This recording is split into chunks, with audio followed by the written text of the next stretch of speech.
I've been waiting for you.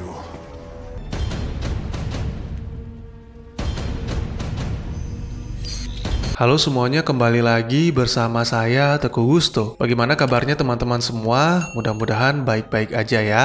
Sudah nonton video sebelumnya? Apakah kalian setuju film tersebut dibuatkan sequel atau spin-off-nya? Jangan segan-segan berkomentar ya, biar kita bisa bahas sama-sama. Kali ini saya akan menceritakan sebuah film yang banyak di-request oleh para sahabat kita di kolom komentar, berjudul Terminator Genisys. Adalah sebuah film aksi fiksi ilmiah garapan sutradara Alan Taylor yang rilis di tahun 2015 dengan naskah ditulis oleh Leta Kalogridis dan Patrick Lussier. Sebagai reboot dari franchise Terminator, film yang berdurasi 125 menit ini dibintangi oleh Arnold Schwarzenegger yang mengulangi perannya sebagai Terminator bersama Jason Clarke, Emilia Clarke, Jai Courtney, dan J.K. Simmons. Jangan lupa untuk menyaksikan video ini sampai habis, karena akan ada penjelasan yang sayang jika dilewatkan. Baik, daripada berlama-lama, mari kita langsung saja ke ceritanya. Film dimulai dengan sebuah penjelasan dari Kyle Reese tentang planet bumi. Orang tuanya pernah bercerita tentang keindahan dan kehidupan manusia di masa lalu yang penuh dengan kebahagiaan dan harapan akan masa depan. Itu adalah bumi yang tidak pernah diketahuinya, karena sejak Kyle lahir, itu semua telah musnah. Skynet, sebuah program yang dirancang sebagai pertahanan misil, seharusnya melindungi manusia. Sayangnya itu tidak pernah terjadi, karena pada tanggal 29 Agustus 1997, ketika diaktifkan, Skynet malah menyerang manusia karena dianggap sebagai ancaman. Dengan menggunakan bom nuklir, Skynet telah memusnahkan 3 miliar juta jiwa. Yang berhasil selamat menyebut hari itu sebagai Judgment Day atau Hari Pembalasan. Para penyintas hidup secara sembunyi-sembunyi seperti tikus, menderita karena lapar, dan bahkan yang lebih buruk lagi, ditangkap dan dibawa oleh robot ke tempat pembantaian. Kyle lahir setelah Judgment Day di bumi yang hancur dan dikuasai oleh robot. Bagian terburuknya adalah Skynet mengirim penyusup yang wujudnya sangat mirip dengan manusia yang disebut dengan Terminator. Untungnya, ketika bertemu dengan mesin pemusnah itu, Kyle juga bertemu dengan seorang pria bernama John Connor. Seorang pria yang mengajarkan bagaimana cara menghancurkan robot dan bangkit untuk melakukan perlawanan. Kehebatan John tidak hanya membuatnya menjadi pemimpin kelompok pemberontak atau resistance, tapi juga banyak yang menganggapnya sebagai nabi atau juru selamat. Malam itu pada tahun 2029, Resistance akan melakukan serangan terakhir ke Colorado demi memastikan kebangkitan manusia untuk mengambil alih dunia. Sebagai tangan kanan John, Kyle tidak ikut dalam serangan tersebut karena dia harus tetap bersama John untuk menyerang sebuah work camp yang ternyata adalah tempat senjata rahasia Skynet. Sesuai dengan apa yang dikatakan John, Resistance benar-benar berhasil memenangkan perang, tapi itu sama sekali tidak membuat John merasa senang karena Skynet secara diam-diam menggunakan senjata pamungkasnya yang disebut dengan takdir. Skynet menggunakan mesin waktu untuk mengirimkan Terminator seri 101 ke tahun 1984 untuk membunuh Sarah Connor, ibunya John. Itu akan mengubah takdir karena jika Sarah mati, maka John akan lenyap. Akhirnya seorang prajurit harus dikirimkan ke masa lalu demi menjaga Sarah. Hampir semuanya mengajukan diri, tapi hanya Kyle yang dipilih John karena paling mengenal Sarah berdasarkan cerita-cerita John. Kyle bertanya-tanya tentang John yang bisa melihat kejadian-kejadian di masa depan. Sebenarnya tidak ada yang bisa mengetahui masa depan. John mengaku hanya berbuat curang dan mengetahui apa yang terjadi di masa depan dari sang ibu. Dan hari ini adalah hari terakhir yang diketahui John. Setelah itu semua akan menjadi misteri karena tergantung dari keberhasilan misi yang akan dijalankan Kyle. Mesin waktunya telah siap, begitu pula dengan Kyle. Sangat mengejutkan ketika proses pengiriman Kyle ke masa lalu, tiba-tiba saja John diserang dan tak ada yang bisa dilakukan Kyle. You didn't think it would be that easy, did you? Dalam perjalanannya ke masa lalu, muncul kilasan-kilasan ingatan yang tak pernah dialami Kyle yang mengatakan Genisys adalah Skynet. Saat ini Genisys sedang melakukan update, tapi ketika program itu mulai online, maka saat itulah terjadi Judgment Day. Skynet harus dihentikan, bahkan sebelum tercipta. Itu yang coba diperingatkan bayangan Kyle kecil di hadapan cermin. Di tahun 1984, T-101 bertemu dengan sebuah robot tua dengan seri yang sudah sangat tidak asing, yaitu T-800. Walaupun terlihat tua, tapi robot itu mampu bertarung dengan ganas dan bahkan sempat merepotkan T-101.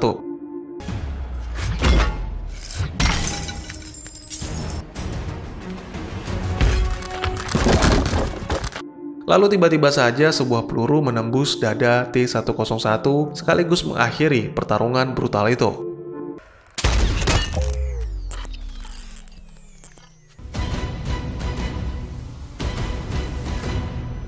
Sementara Kyle juga berhasil tiba di Los Angeles pada tanggal 12 Mei 1984, mulai dari pendaratan awal yang tidak mulus hingga dikejar-kejar oleh seorang petugas polisi yang ternyata adalah T-1000 yang berbahan logam cair.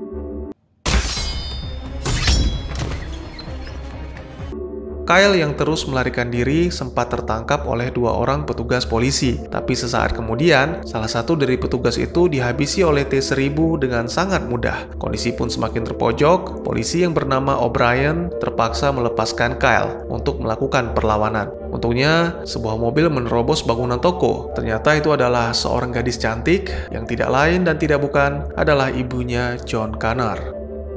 Kyle sangat terkejut melihat Sarah yang sangat bertolak belakang dengan kisah-kisah yang diceritakan John, yang mana Sarah adalah seorang gadis yang lemah lembut dan masih belum mengetahui caranya bertarung atau melindungi diri. Selain itu juga banyak hal yang telah berubah. Gadis itu sudah mengetahui siapa Kyle dan juga John sang pemimpin Resistance yang merupakan anaknya di masa depan. Tapi itu semua belum seberapa dibandingkan dengan keberadaan Terminator di mobil Sarah. Kyle pun bergegas untuk menghabisi robot yang dipanggil Pops itu, tapi serangan balik malah membuat Kyle tak sadarkan diri. Sesaat kemudian, Kyle terbangun dengan mimpi yang aneh, di mana Kyle kecil memintanya untuk pergi ke tahun 2017 di San Francisco demi menghancurkan Skynet. Yang selama ini diyakini oleh Kyle adalah Terminator diciptakan semirip mungkin dengan manusia sebagai penyusup. Tapi Sarah menjelaskan bahwa Pops berbeda. Walaupun sering mencederai orang, tapi Pops tidak pernah membunuh siapapun. Selain itu, Pops memiliki tubuh yang menua karena daging yang dipasang pada tubuhnya merupakan jaringan tubuh manusia asli. Tugas Pops adalah melindungi Sarah, tapi masih tidak diketahui siapa yang memprogram dan mengirimnya ke tahun 1973 karena data-data tersebut telah dihapus. Sarah yakin bahwa orang yang mengirim Pops merahasiakan semua itu karena tidak ingin diserang oleh Skynet. Pops memang terlihat tua, tapi dia bukan mesin yang usang. Terbukti dengan tembakannya yang jitu untuk menjatuhkan bagian dari T-1000. Semua pun diminta bersiap karena serangan robot cair itu akan segera datang. Mereka benar-benar terkejar, bahkan T-1000 hendak melompat ke dalam box mobil. Untungnya Kyle Reese membuktikan kehebatannya sebagai prajurit. Dia menjatuhkan T-1000 dan langsung meledakkan mobilnya agar tidak bisa lagi menyusul. Tapi seperti yang kita ketahui, T-1000 sangat sulit ditaklukkan. Dia kembali menyerang tim Sarah dengan melumpuhkan Pops dan mengaktifkan T-101 menggunakan cairan logamnya.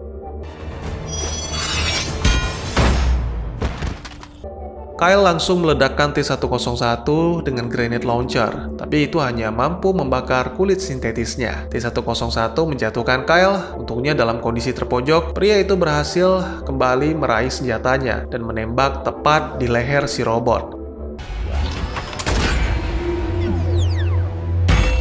Sementara itu, Sarah menghadapi kebingungan karena dihampiri oleh 2 Kyle Reese. Masing-masing dari 2 Kyle itu pun terus mengaku sebagai yang asli dan saling menuduh satu sama lain. Sampai Sarah menembak kaki salah satu dari mereka dan mengetahui yang mana T-1000. Sarah pun langsung menembaki tabung yang berisi cairan asam untuk menghancurkan robot itu. Tapi T-1000 berhasil bertahan dan masih mencoba menyerang Sarah. Beruntung Pops muncul dan menyeret kembali T-1000 ke cairan asam hingga tubuhnya benar-benar meleleh.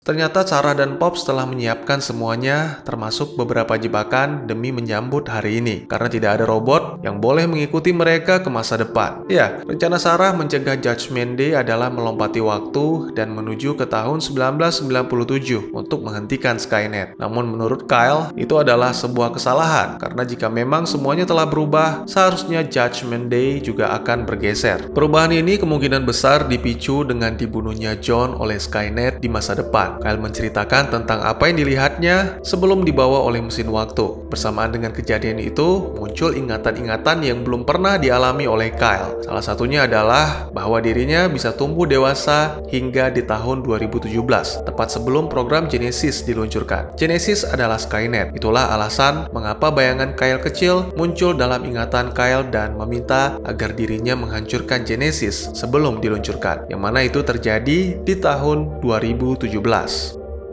Tentu saja penjelasan itu tidak langsung diterima oleh Sarah. Mereka sempat berdebat dan bahkan Kyle merebut prosesor T101 agar Sarah tidak bisa menggunakannya untuk melakukan perjalanan ke tahun 1997. Untungnya penjelasan Kyle mendapat dukungan dari Pops. Secara teori itu memang mungkin terjadi. Ingatan Kyle kecil di garis waktu alternatif masuk ke dalam Kyle ketika sedang berada di dunia kuantum. Akhirnya Kyle menceritakan sebuah ingatan tentang bertemu dengan Sarah, yang mana kala itu meminta Kyle kecil untuk terus melangkah maju tanpa harus menoleh ke belakang. Itu benar-benar membuat Sarah terkejut sekaligus menjadi percaya. Hingga akhirnya mereka pun menuju ke tahun 2017 di San Francisco, tepatnya 1 hari 11 jam sebelum Genesis diluncurkan.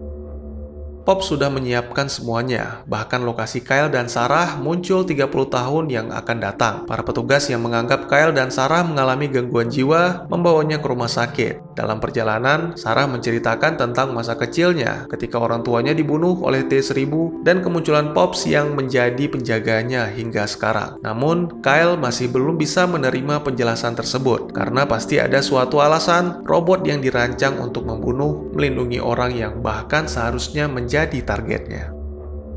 Kemunculan Kyle dan Sarah juga diketahui oleh O'Brien, yang mana selama 30 tahun dia terus menyelidiki tentang Sarah dan Kyle, serta Terminator yang menyerang mereka. Tentunya pria yang kini sudah tidak muda lagi itu langsung mempercayai penjelasan Kyle, hingga akhirnya terjadi pertengkaran antara Kyle dan Sarah, yang mana itu hanyalah sebuah tipuan untuk melepaskan borgol dan melarikan diri. Alangkah terkejutnya Kyle ketika mendengar suara yang sangat dia kenal dari luar ruangan. Ternyata itu adalah John Connor yang ternyata masih hidup, bahkan dengan bekas luka yang sama di wajahnya. Di sini akhirnya Sarah juga bertemu dengan putranya yang bahkan belum dilahirkan. Namun gadis itu tidak langsung percaya begitu saja, karena bisa jadi John sebenarnya adalah T-1000 yang sedang menyamar. John bisa mengerti dengan sikap sang ibu yang selalu waspada, karena peraturan pertama dalam hidup yang diajarkan kepada John adalah jangan pernah percaya siapapun. Tapi John berusaha meyakinkan sang ibu dengan cerita-cerita masa kecil, termasuk penyanyi Elton John yang menjadi idola Sarah, dan dari situlah ide nama John berasal. Siaran TV menyiarkan sebuah berita tentang talk show dengan pencipta Genesis, yaitu Danny Dyson, putra dari Miles Dyson yang merupakan pelopor dari Cyberdyne. Dia menjelaskan tentang ciptaannya yang tidak hanya sebagai sebuah sistem operasi dan gaya hidup, melainkan juga menjadi masa depan umat manusia. Tapi di balik itu, kemampuan Genesis yang terhubung mulai dari ponsel hingga ke jaringan teknologi militer membuat beberapa kalangan khawatir akan ketergantungan manusia terhadap teknologi. Begitulah kehidupan di masa kini. Semua orang terhubung ke jaringan sosial. Mereka tidak bisa hidup tanpa ponsel, sehingga tanpa sadar telah menggali kuburan mereka sendiri. Setelah melumpuhkan 2 petugas kepolisian, John berniat membawa kedua orang tuanya melarikan diri. Itu benar-benar membuat Kyle sangat terkejut. Dia baru saja mengetahui bahwa John ternyata anaknya dan Sarah. John berusaha menjelaskan, tapi dipotong dengan kehadiran Pops yang langsung menembak John dengan shotgunnya. Tentu saja itu membuat Kyle marah karena kecurigaannya terhadap Pops ternyata benar. Robot itu berusaha mendapatkan kepercayaan Sarah demi bisa membunuh John yang datang dari masa depan. Bahkan Sarah juga ikut mengarahkan pistolnya ke robot itu. Namun sesaat kemudian, darah John seketika berubah menjadi pasir dan pria itu pun bangkit kembali.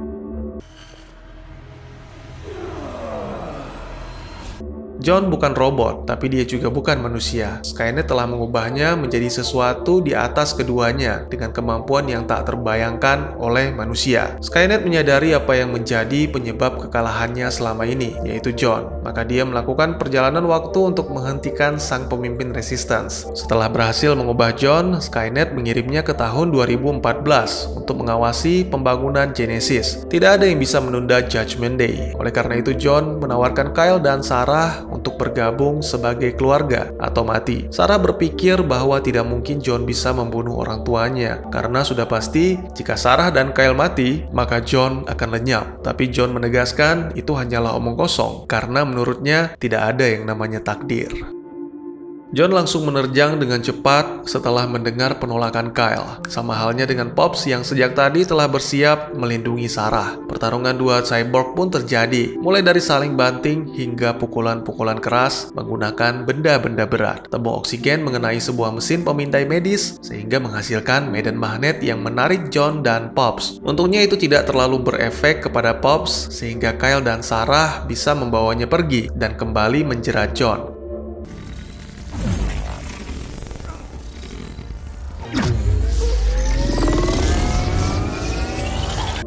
Namun ada sebuah hal yang mengejutkan dari Pops. Selama 30 tahun, ternyata tidak hanya tubuh manusianya saja yang bertambah tua, tapi tulang-tulang bajanya sudah mulai usang dimakan waktu. Dalam pelarian mereka, Pops menjelaskan apa yang diketahuinya tentang cyborg baru seperti John. Pada akhir perang di masa depan, Skynet mengembangkan unit penyusup baru dengan cara menginfeksi manusia dengan semacam fase mesin. Materi itu akan membentuk kembali jaringan tubuh manusia hingga ke selnya untuk memaksimalkan kemampuan tempur. Sejauh yang diketahui, percobaan itu belum pernah berhasil karena subjeknya menjadi gila atau mati. Walaupun percobaan tersebut berhasil terhadap John, tidak ada jaminan bahwa infeksi itu bisa disembuhkan, tapi satu-satunya kelemahannya adalah magnet yang akan mengganggu medan materinya. John masih belum menyerah setelah pertemuannya dengan Miles dan Danny membicarakan tentang pengembangan mesin waktu. Pria cyborg itu kembali mengejar Kyle dan Sarah ke bunker yang telah disiapkan Pops. Dia masih saja berusaha mengajak kedua orang tuanya bergabung dengan Skynet. Itu membuat Sarah merasa muak dan langsung menembak John dengan grenade launchernya.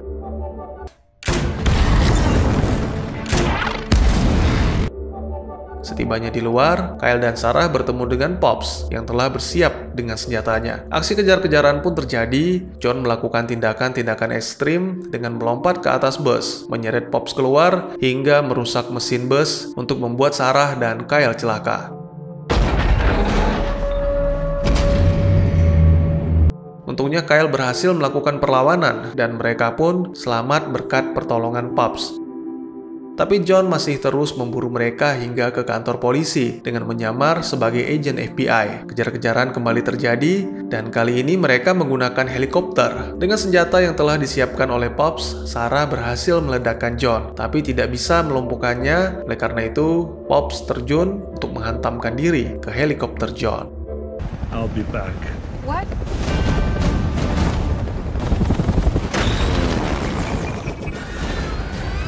Tak lama kemudian, Kyle dan Sarah pun tiba di gedung Cyberdyne. Walaupun helikopter John hancur, tapi Kyle yakin bahwa John masih bisa menyembuhkan diri, sama halnya dengan Pops yang mungkin kini berada di dasar sungai. Keyakinan itu pun benar-benar terbukti, karena sesaat setelah mereka memasuki gedung, mereka langsung dihadang oleh John. Tidak ada senjata yang bisa membuat John mati di zaman ini. Untungnya lagi, Pops muncul dan melempar John dengan sebuah besi hingga tertancap di dinding.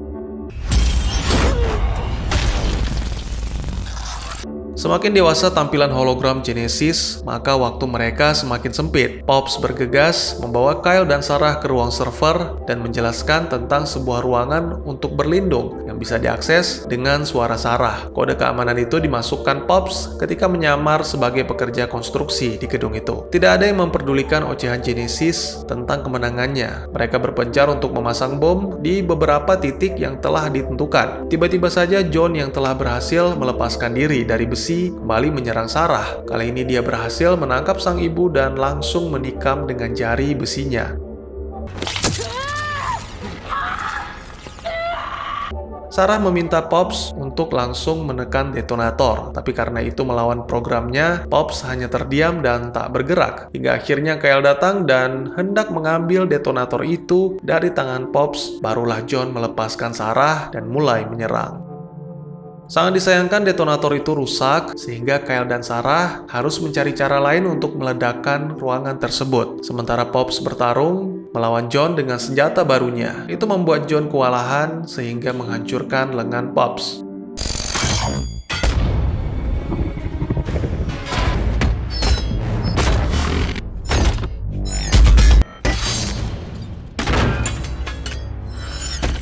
John juga menggunakan kemampuan berubah menjadi butiran logamnya untuk menghancurkan Pops. Dengan sisa-sisa tenaga, Pops berusaha meraih senjatanya. Sarah muncul bersama Kyle sehingga membuat John lengah. Pops pun memanfaatkan kesempatan ini, dia membenamkan tinjunya yang telah dilingkari magnet ke dalam tubuh John, lalu menyeretnya ke dalam medan kuantum yang telah diaktifkan oleh Kyle.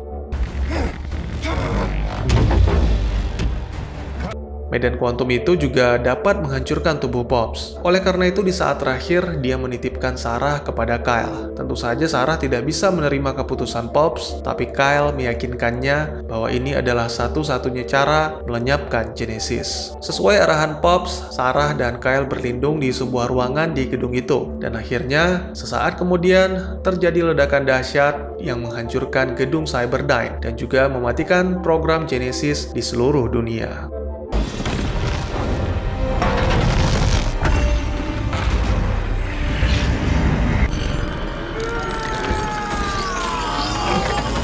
Kini dunia benar-benar terhindar dari Judgment Day, dan Sarah bisa bebas menjalani kehidupan yang dia mau. Tentunya jika mereka tidak mati terjebak di ruangan itu. Sebilah pedang menembus pintu baja dan menghancurkan kuncinya. Hello, Sarah Connor. Suara itu membuat Sarah kembali ceria. Ternyata Pops berhasil selamat dari ledakan dan kini tubuhnya telah terupgrade dengan bahan polyalloy, sama seperti T-1000. Dan karena John Connor telah benar-benar hancur, hanya ada satu misi terakhir yang harus dilakukan Kyle, yaitu memperingatkan Kyle kecil bahwa Genesis adalah Skynet. Ternyata benar apa yang dikatakan oleh Kyle, bahwa Sarah bisa memilih kehidupan seperti apa yang diinginkannya. Sayangnya momen tersebut dipotong oleh Pops dengan senyuman manis dan menyeramkannya. Skynet telah dihancurkan. Satu jalan kini menjadi banyak, meninggalkan pertanyaan yang harus kami temukan jawabannya. Tapi satu hal yang pasti, masa depan tidak bisa ditentukan. Film pun ditutup dengan menampilkan reruntuhan gedung Cyberdyne dengan sebuah benda besar bercahaya merah, diikuti dengan kemunculan hologram biru di hadapannya. Apakah Sarah dan yang lainnya gagal menghancurkan Genesis, sehingga kini Genesis telah menjelma menjadi Skynet? Dan tamat. Bagaimana dengan alur ceritanya? Apakah menarik? Oke, saya mengerti teman-teman semua pasti bingung dengan sistem perjalanan waktu di Terminator ini yang benar-benar berubah. Bagaimana mungkin Sarah yang seharusnya menjadi gadis lugu dan lemah lembut bisa menjadi beringas, garang, dan mahir dalam menembak? Mari kita masuk ke segmen penjelasan. Pada awalnya memang Terminator Genesis ini tidak terlalu berbeda dengan versi asli James Cameron tahun 1984. Tapi perlu saya ingatkan kembali bahwa tahun 1984 di film ini tidak hanya beda versi, tapi juga beda universe. Ya, ini adalah alam semesta alternatif. Kyle Reese secara tidak sengaja pergi ke masa lalu yang berbeda akibat dari campur tangan T-5000 ketika Kyle masuk ke dalam mesin waktu atau Time Displacement Device. Sang penulis sendiri telah mengkonfirmasi bahwa T-5000 bukanlah berasal dari Skynet di masa lalu, melainkan dari alam semesta dan waktu yang berbeda. Dia telah mengamati bermacam-macam teknik bertempur dan strategi John, yang mana tujuannya adalah untuk membuat robot selalu menang di alam semesta manapun. Seperti yang dijelaskan John, bahwa T-5000 yang mengaku sebagai Skynet datang setelah melakukan perjalanan yang panjang. Pada awalnya Sarah menolak ingatan Kyle karena menganggapnya sebagai impian di masa kecil yang tak bisa dimiliki, yaitu lahir dan tumbuh di dunia yang damai. Karena seperti yang kita tahu, pada awalnya Judgment Day terjadi pada tahun 1997, sedangkan Kyle lahir di tahun 2004. Pada saat itu, dia sama sekali tidak bisa menjelaskan apa penyebab ingatan yang tak pernah dialaminya muncul. Namun Pops sangat berbaik hati mau menjelaskan secara teori bahwa pejuang resistance yang dikirim dari masa depan itu bisa mengintip dua garis waktu yang berbeda karena melakukan perjalanan waktu di saat terjadinya perubahan sejarah, yaitu kematian John Connor. Jika memang teori ini benar, ketika T-5000 membunuh John dan mengubahnya menjadi T-3000, garis waktu menjadi retak dan memungkinkan Kyle menyimpan kenangan masa lalunya yang baru, di mana Judgment Day belum terjadi. Ada dua hal utama yang terungkap di kenangan barunya, yaitu Kyle kecil yang mengatakan di cermin bahwa Genesis adalah Skynet, dan interaksinya dengan Sarah yang meminta untuk terus maju, lurus ke depan tanpa melihat ke belakang.